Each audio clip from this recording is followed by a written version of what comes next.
नमस्ते, नमस्कार, प्रणाम। मैं सिंगर पवन शाह आप लोगों के बीच एक देशभक्ति अष्टजाम सॉन्ग लेके आए हैं। आप लोग प्यार और आशीर्वाद दीजिए।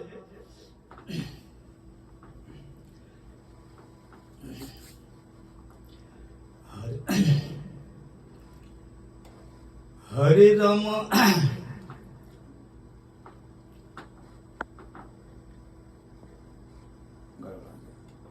बोला खिखार कर बोला क्या गला खराब है थोड़ा हेलो। हाँ, बोला कर कुछ कोई दिक्कत नहीं है।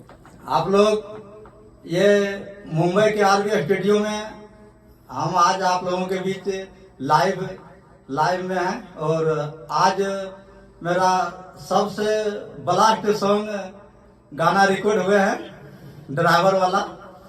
तो आइए आप लोगों के बीच पहले मैं एक देशभक्ति अष्टजाम सॉन्ग सुनाने जा रहे हैं। हरे राम राम राम हरे हरे, हरे राम राम राम हरे हरे, हरे कृष्ण कृष्ण हरे हरे, हरे राम राम राम हरे हरे, हरे कृष्ण कृष्ण हरे हरे, हरे राम